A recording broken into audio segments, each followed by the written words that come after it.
Bonjour, je m'appelle Amélie Biette, je travaille pour la Ville de Montréal, puis j'ai la chance de participer au pilote KIR, Quartier inclusif et résilient.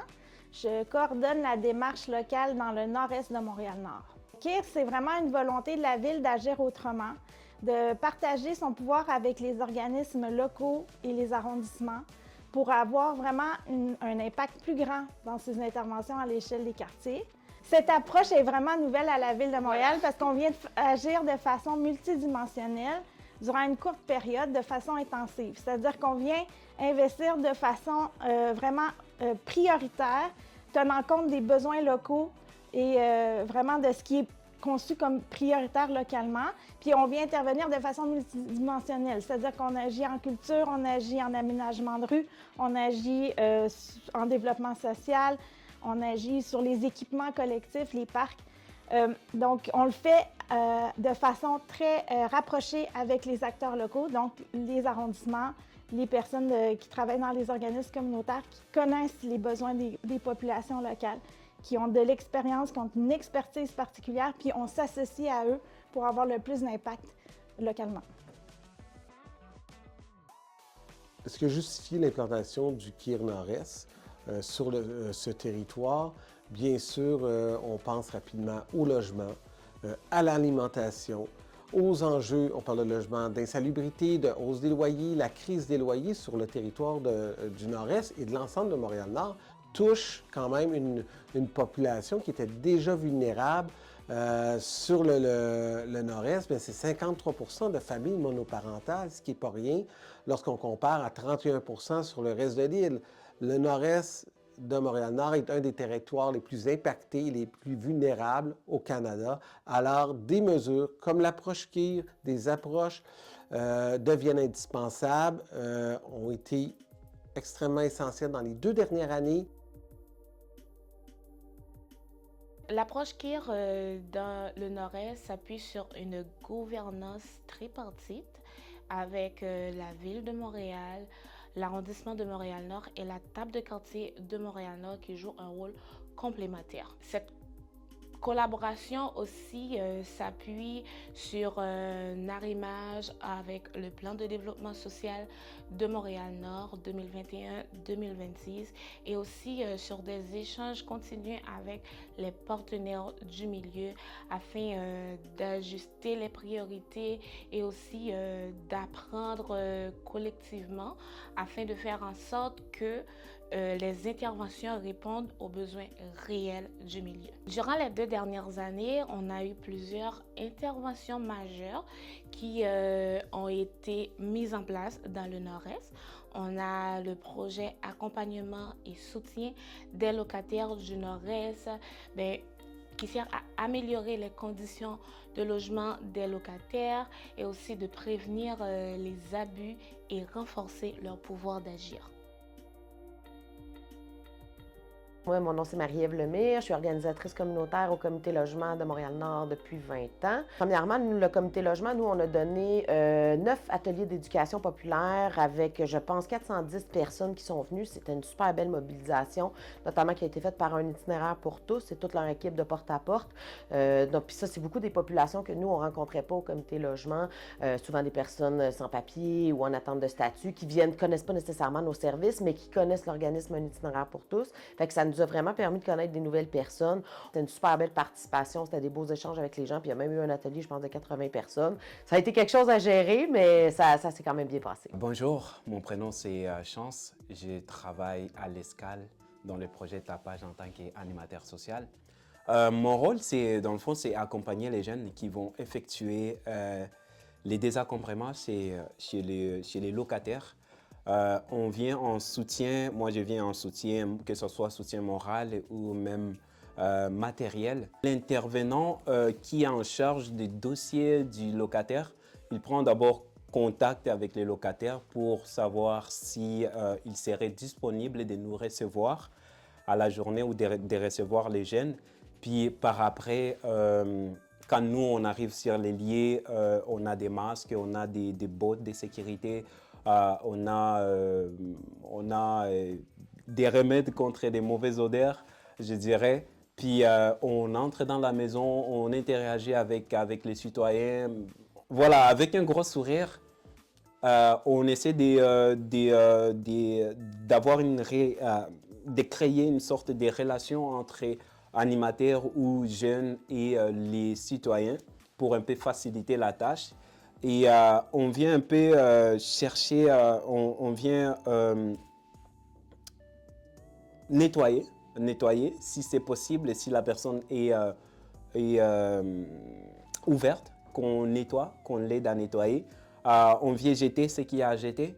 S'il y a des choses, des meubles à jeter que la personne ne trouve pas vraiment bon pour sa maison, on vient les jeter.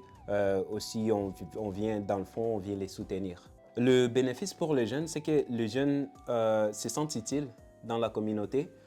Ils se sentent, oui, les gens me demandent des services et qu'ils sont capables de répondre à ces services-là. Ça vient de créer quand même un sentiment d'appartenance à sa communauté et d'entraide. Et puis, pour les locataires, dans le fond, je vois le sourire quand on termine d'effectuer les travaux. Du coup, je me dis oh, on a bien fait, on a fait quand même un très bon travail.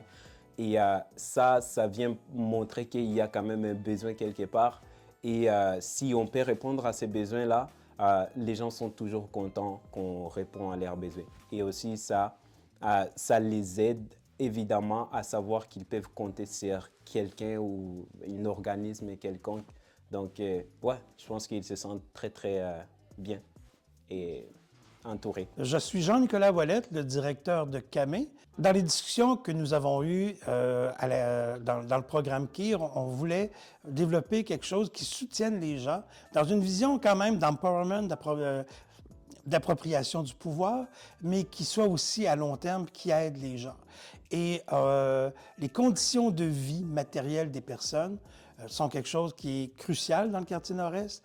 Et nous, là où on savait qu'on avait peut-être une contribution à apporter, c'était dans le soutien en logement, la stabilité résidentielle des personnes. Bon, mais mon nom est Kim Desilets-Desmarais. Je suis agente de soutien en logement pour l'organisme CAME. On commence toujours, il y a beaucoup d'écoute à faire pour les gens. Vraiment, c'est la base, c'est eux qui nous donnent, en les écoutant, pardon, c'est là qu'on voit leurs besoins. On fait beaucoup des demandes de dossiers, faire les impôts, demander les papiers. Pour les impôts, souvent, c'est des personnes qui ont besoin aussi d'être accompagnées parce qu'ils ont perdu tel papier, donc ils n'ont plus les revenus nécessaires ou ils vont se faire couper pour leur logement, ils ne pourront plus payer. Donc, on a besoin d'avoir les documents. Donc, je vais les accompagner avec le gouvernement du Québec, avec Revenu Québec.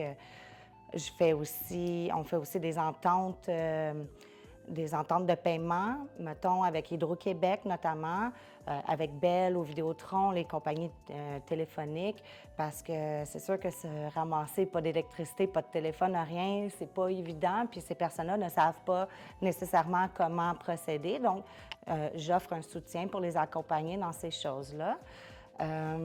Surtout aussi, ce que je fais beaucoup, c'est remplir des formulaires pour l'OMHM pour que ces personnes-là puissent avoir un logement plus abordable parce qu'on s'entend qu'aujourd'hui, c'est de plus en plus difficile. Puis 25 de son revenu, ça devrait être ça qu'une personne paye, mais c'est pas ça la réalité. C'est ça. On est aussi là pour les accompagner dans leurs droits. Okay? Ça arrive souvent que plusieurs sortes, mais je vais dire juste un exemple comme ça, une augmentation de loyer qui est injustifiée. Nous, on peut voir, ils viennent nous voir, on regarde. C'est sûr qu'on peut les tourner vers le comité logement si on n'est pas assez qualifié pour qu'est-ce que ces personnes-là demandent, mais en général, on peut voir, on peut les accompagner aussi dans ces démarches-là. Mais on fait toutes sortes d'accompagnements vraiment plus poussés. Là. Ça peut aller à accompagnement soins dentaires pour quelqu'un qui n'est pas capable d'y aller. C'est vraiment beaucoup plus large que ça, mais en général, c'est ça. Ce que je vois souvent, c'est du soulagement. C'est vraiment le soulagement. « OK, je vais pouvoir avoir mes sous pour payer ma nourriture, je vais pouvoir avoir les sous pour payer mon loyer, pour mes dépenses, c'est le soulagement. Vraiment, c'est ce que je vois la plupart. La reconnaissance, c'est sûr, est toujours là, mais on enlève un poids des épaules sur la personne. Elle a ce besoin-là, puis on le voit que fait du bien. Le dernier élément serait les inspections qui ont lieu dans le quartier. En fait, il y a 2 types d'inspections qui pouvaient avoir lieu. Les premières, c'était des inspections préventives qui visaient le cadre bâti extérieur. Et donc là, les gens de la ville-centre venaient voir à l'extérieur des immeubles s'il n'y avait pas des signes de détérioration et qui annonçaient qu'il pourrait y avoir de l'insalubrité à l'intérieur. Et quand il y a des immeubles qui étaient ciblés avec des signes de détérioration, là, à ce moment-là, il y avait il pouvait y avoir des inspections, des blitz qu'on appelle, ou des inspections intégrales. Et là, tous les logements étaient visités. C'est autour de 400 immeubles là, dans le quartier qui visaient à être visités de l'extérieur et il y en a plusieurs qui ont été visités de l'intérieur. Pour l'instant, le comité logement n'arrive pas à mesurer clairement l'impact de cette chose-là parce que c'est quand même des choses qui se font à long terme, mais on est sûr et certain que le fait de visiter des immeubles va améliorer les conditions de vie des locataires dans le quartier. Maintenant, on va passer à la gestion des matières résiduelles, un projet porté par Parole d'Exclus. Parole d'Exclus a mené une recherche-action autour des bacs semi-enfouis dans le nord-est, sur 3 rues, principalement la rue Mac, Jubinville et La Pierre. Avec d'autres partenaires, l'arrondissement Ville-en-Vert, ils ont effectué des sondages auprès des locataires. Et il y a eu également des rondes d'observation autour de ces bacs semi-enfouis. Cette recherche a permis de produire des données probantes, de formuler des recommandations concrètes afin d'améliorer la propreté dans le quartier. Mais au-delà de la propreté, ces enjeux ont un impact direct sur la dignité et le sentiment de sécurité des résidents et résidentes dans le Nord-Est. Bonjour, je m'appelle Gazaoui Saint-Ville. Je travaille à la table de quartier en tant que coordonnatrice en alimentation. L'approche quartier inclusif et résilient Nord-Est est une approche qui a pu financer diverses activités en alimentation sur le territoire. Dans le cadre du plan de développement social, un projet a émergé qui s'appelle le Pôle alimentaire de Montréal-Nord, qui est porté par le comité Accessibilité à une saine alimentation. Ce projet d'envergure a une mission double qui est d'abord de favoriser l'accès à une saine alimentation, mais aussi augmenter la capacité d'action des organismes communautaires du territoire. L'approche KIR Nord-Est a pu financer l'aménagement du comptoir de la MCC, qui est un comptoir bistrot. Donc, il a pu financer le four et les matériels de cuisine. Grâce à l'approche KIR Nord-Est, un 5e marché a pu être ajouté sur le territoire sur la période estivale de l'année 2025 qui s'était intitulé le marché de la MCC. 1900 sacs de collations ont été distribués dans le Nord-Est grâce à ce financement. Les jardins de la MCC ont été développés grâce à aussi un financement du KIR Nord-Est qui a pu procurer à divers résidents des denrées ouvertes gratuitement qui ont pu être collectées par des résidents mais aussi distribuées à des partenaires locaux et à travers les marchés publics. C'est une offre qui a été ajoutée de produits issus du jardin.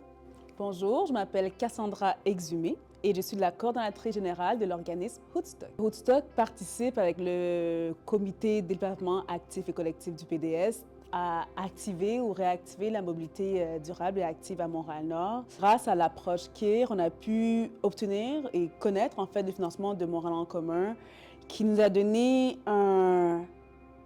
les moyens de nos ambitions. Il y a beaucoup de choses qu'on voulait faire au niveau de la mobilité, comme j'ai nommé. Et ce financement-là, aussi sur 2 ans, donc ce n'est pas un projet d'1 année, les activités s'arrêtent. On a pu tester, faire des projets pilotes et vraiment contacter, faire rayonner les activités auprès de la communauté nord-montréalaise. Donc, c'est le très bel input que le KIR nous a permis de faire. Première activité, mais vous y êtes littéralement, l'atelier vélo communautaire. Je tiens vraiment à remercier la chargée de projet, Fatima Salazar-Gomez, notre mécano de quartier, Michaela Martinez-Gamba, qui ont mis leur énergie, leur temps et leur passion dans l'aménagement de ce merveilleux atelier.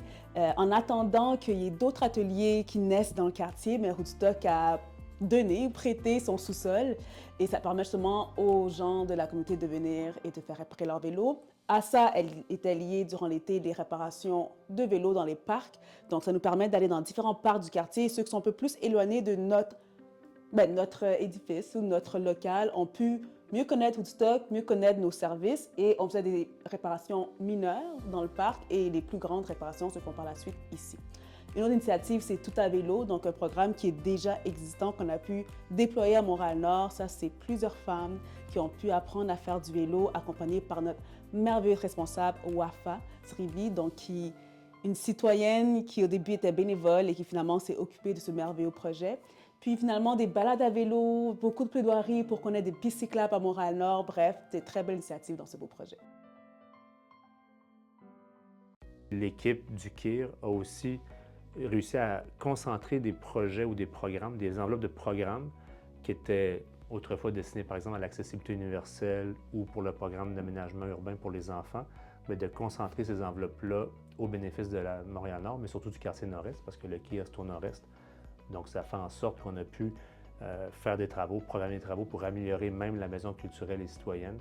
Puis en plus, si on parle juste des investissements ville, mais en plus l'équipe a réussi à convaincre des ministères comme les Affaires municipales à consentir de l'argent d'un programme qui est la mesure de l'Est, à dire, bien, regardez, il y a une approche inclusive et résiliente, l'approche KIR, qui ont convaincu le ministère d'étudier attentivement des projets qui avaient lieu dans le Nord-Est. Donc, c'est ce qui nous permet d'améliorer même notre levier, par exemple, pour réaliser des places publiques ou verdir les espaces dans le Nord-Est ou même faire l'atelier vélo dans le parc Henri Bourassa. Certains partenaires viennent de vous présenter différents projets qu'il y a eu dans le quartier durant ces 2 dernières années. Alors, pour résumer, le KIR, c'est de nombreux impacts. Des impacts sociaux, que ce soit le maintien en logement, réduction des risques d'itinérance, meilleur accès aux services, renforcement de la sécurité alimentaire et aussi l'inclusion en matière de mobilité. Sur le plan communautaire, mobilisation citoyenne renforcée, développement du pouvoir d'agir et aussi la consolidation des partenariats. Des impacts territoriaux, l'amélioration de la qualité de vie des résidents et résidentes dans le quartier et aussi production de données probantes pour orienter les décisions et la mise en lumière des iniquités persistantes dans le quartier. La phase pilote de l'approche KIR Nord-Est a démontré qu'en misant sur la collaboration, l'expertise des acteurs du milieu et la mobilisation citoyenne, il est possible de bâtir un quartier plus inclusif, plus résilient et plus équitable.